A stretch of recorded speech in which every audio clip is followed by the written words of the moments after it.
Hey brother, so I'm back and I just wanted to report on how I've been feeling burnt out on self-improvement for not just a couple weeks, couple months, but I sat down and really kind of self-analyzed and meditated on it, which by the way, I haven't been consistent with the meditation habit in over a year and or any of the habits. Like look, I've got all of these entrepreneurship, self-improvement books here. I've got any more. And I've got all these books. I haven't read any of them in over a year, maybe even two, because I kind of got disillusioned by self-improvement after spending so long in the self-improvement depression stage that we're defining as those years, if you're new to the channel, those years that you spend binging thousands of self-improvement YouTube videos, reading dozens of the books over there, maybe even paying for online self-improvement courses, but still not taking consistent enough action to cause life-changing results in your life, right? So I spent the years of 18 years old to really, I'm not gonna lie, basically 24 years old in that self-improvement depression stage, binging the stuff, and I would feel so excited watching self-improvement videos, reading the books, and learning that part of my brain was tickled about I'm learning new things and it feels like I'm making progress, but I wasn't making any progress. I was just kind of sitting still and like pedaling on a bike is kind of like the metaphor for what I was actually doing. Now, the terrifying thing that I've realized is that was only the first stage of the self-improvement depression stage, when you're, binging all the content but not taking any action. I actually fell even deeper into a worse fucking stage that I'm now coining as the self-improvement depression stage 2, which is burnout of self-improvement. Now, this one is much more horrible because it's when you get to those years where you've been into self-improvement, like your whole personality, your passion in life is this self-improvement, and you haven't made results in years, and you start kind of like falling out of love with it. You get disillusioned and you start coasting. The months start to feel like weeks, the weeks start to feel like days, and you kind of, I think the difference is when you're in the self-improvement depression stage, but you don't realize it. That's when you're in phase 1, where you're watching all the videos but not getting any action done. You kind of don't realize that you're in the self-improvement depression stage. You know what I mean? Because at the time, you're excited. You're like, wow, I'm into self-improvement. I'm so much smarter than like everybody else my age. All my friends, none of them are reading How to Win Friends and Influence People, right? I'm so ahead for my age. That's how it feels, bro. But then eventually you wisen up and you hit a stage, you hit a tipping point. You hit a tipping point where you realize that any more videos are kind of a waste of your time. Reading any more of the books, it's a waste of your time. Listening to any of the podcasts, it's a waste of your time. Doing your courses, it's a waste of your time if you're not consistently going to take action from what you learn in the video or the book or the course, bro. And that is where sort of the men are separated from the boys, you could say.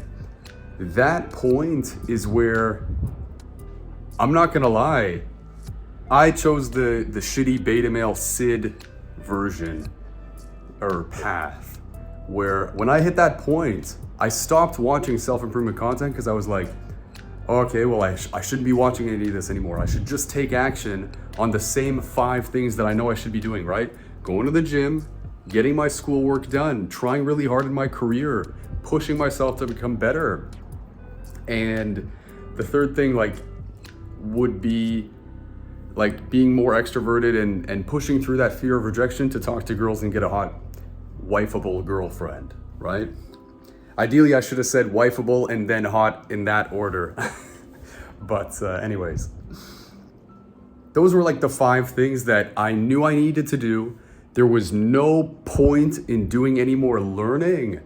I just had to start taking action. Like I kind of banned myself from consuming any more self-improvement material, whether it was in these videos, whether it was in the books, whatever. I said, stop fucking watching this shit and start taking action. Like there is nothing I'm gonna learn anymore that is going to be life-changing more than just sticking to taking action, right? Unfortunately, I took the bitch path after hitting that tipping point of that realization.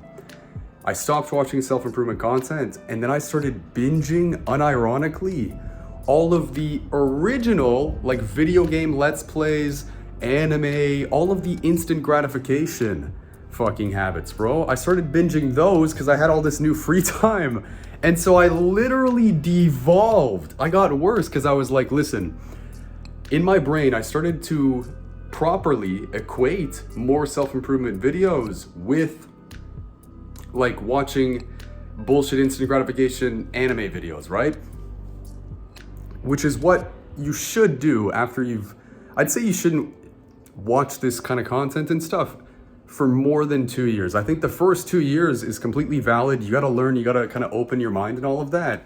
But beyond 2 years of watching these videos, you need to grow up and start taking action, right? Like that needs to be your main goal. And really it should be your main goal from day one. But I'm just saying it's fine if you watch these videos, you learn for 2 years, and then you hit that tipping point of realizing, oh, I gotta start taking action, bro. That's like, I wouldn't be mad at a guy for telling me that. I would be mad at a guy for having a similar story to me where he's been watching these fucking videos for 6 years and he got like 6 months of real progress in that time. You know what I mean? I'd be like, bro, what the fuck are you doing? Right? That's how I speak to my younger self. I'm like, bro, what the fuck were you doing, man? But I hit the tipping point and I went in the negative path, right? I started watching basically video game let's plays from like, you know, the biggest Twitch streamer in the world, XQC, right? My fellow Canadian. I became his biggest fan and I'll edit on screen. I got a fucking YouTube 2024 or 2023 recapped that says I was in his top like 1 in 10,000 fans on YouTube. I'll put the screenshot that I put. It's like my biggest failure of 2024 was when YouTube, the little mobile app on my phone, showed me that award. I was like, fuck, I'm a loser, man.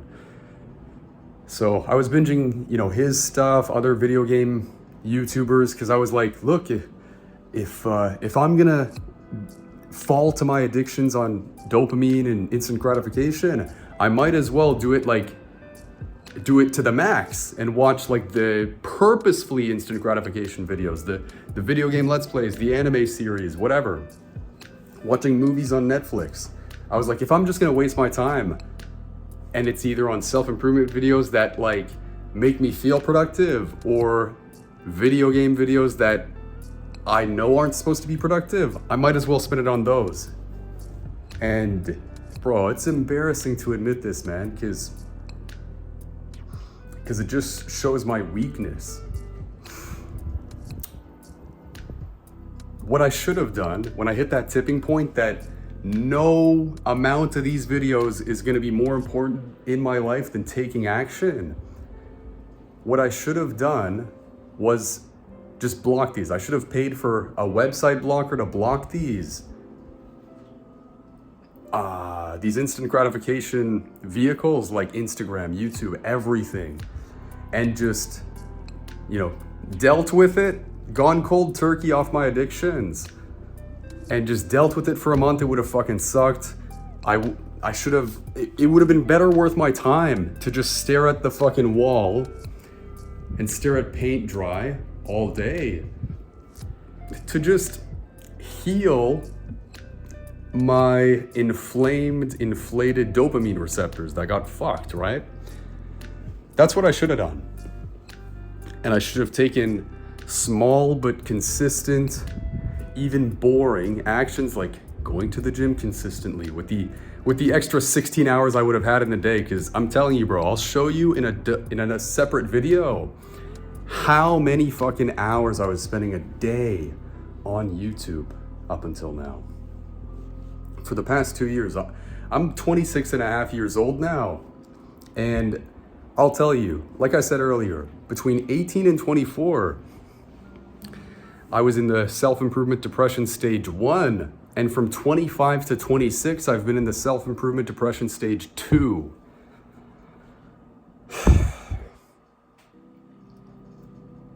Which we can sub-headline as the self-improvement burnout stage. After you've hit the tipping point and you just start coasting and binging the instant gratification videos unapologetically, man. It's bad, it's bad. You may also be in that stage and you just got lucky that this got hit on your algorithm, that you've just been watching your same like anime, instant gratification. Maybe you started smoking weed again, drinking alcohol again.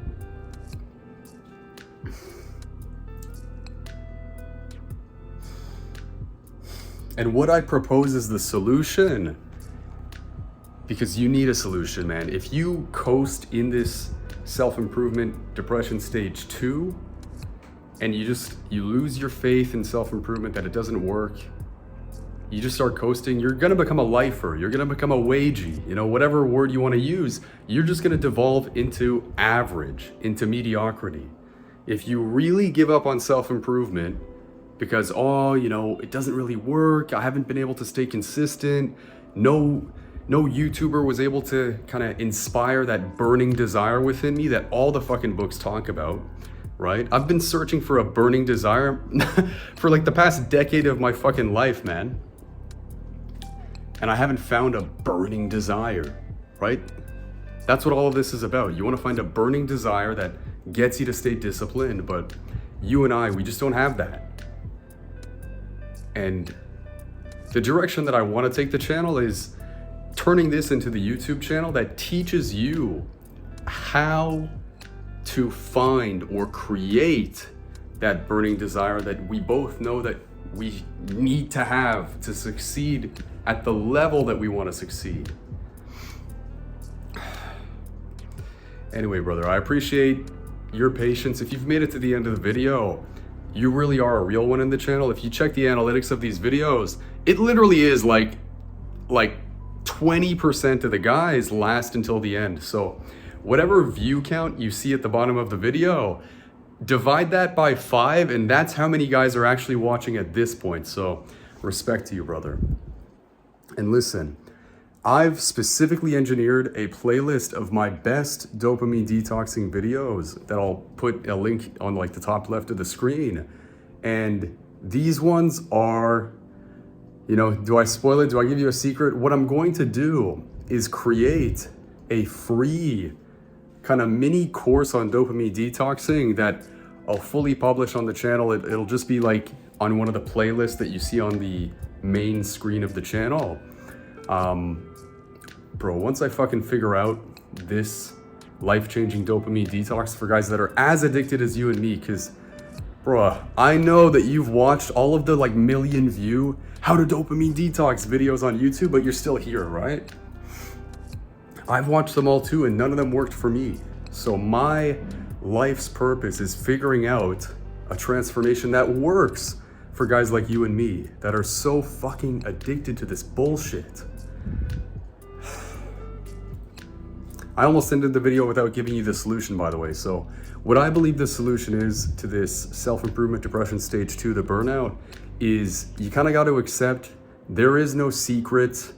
There's no hidden key that like you're going to find in some new video. You have to, and this is so painful, but you have to restart back to step 0, as if you've never been into self-improvement and you're just getting into it for the first time. Like, remind yourself that first like good streak you had of self-improvement, right? The first good streak that you had where you were consistent with your 30 minutes of reading a day, your 10-minute meditation every day, your gym routine every week, and you were consistent with just the basic self-improvement habits. You have to, and I know it's boring, and I know that you probably have lost faith in those habits, but that's what I'm currently theorizing for myself and you is the solution to this second self-improvement depression stage that you might find yourself in as well. I think we just gotta lock in, get boring but consistent, because as we know, the whole solution at this stage is just getting that fucking consistent action done, man. Like, no more of these videos. You can watch 100 of these videos and they're not gonna be as meaningful as fucking one action that you could take today to catch up on your homework, to study for that exam that you have tomorrow morning, to get some work done at your job, man. I think that we need to just get boring. We need to get boring, but consistent back on our habits. Because I'll tell you, the last time that, I'm not gonna lie, the last time that I was mega consistent with my self-improvement habits was 6 years ago when I was 20 and I first got into self-improvement after my first breakup from my first girlfriend. And bro, I was in the dumps, man. But I was in my red pill rage, bro. Holy shit. But I was consistent for 6 entire months, every single morning, I think 5 days a week, because I took the weekends off. I was waking up 6 a.m. and 6 to 7 a.m. That was my self-improvement hour of the day. I would do 30 push-ups. I would read for 30 minutes, meditate for 10 minutes, and then I would head to university, do my classes. I didn't give a fuck about the classes. I was getting terrible grades because I was putting all that effort in to my self-improvement rather than my studies, right? Because I couldn't give a fuck about the studies, man. I knew that there was something good in the self-improvement habits and I could see a benefit, right? I didn't see a benefit as instant of a benefit with my studies. But anyway, this ramble has been going on long enough. Listen, brother, I'll restate it again. The whole point of the video is that if you have burnt out of self-improvement, that means that you're in the second self-improvement depression stage 2. And I propose that for you and me to get out of this, we just need to get back into our boring self-improvement habits of the reading for 30 minutes, going to the gym, doing your push-ups, meditating. Just get back into them and start from step 0. Because I know that that's unattractive because it feels like you've wasted years just to circle back to step 0. I know that's how it feels because that's how I feel saying it. But I mean, what are your fucking options? Like, restart delaying gratification from step 0, or continue what you're currently doing and I know you're a smart guy. You're just gonna be fucked. Like, you're gonna give up with self-improvement and become a lifer, become a wagey, become mediocre. So, holy fuck, I'll finally end the video, brother. And I appreciate you for sticking around. Definitely take a look at the playlist in this top left corner, and I'll see you in the next video.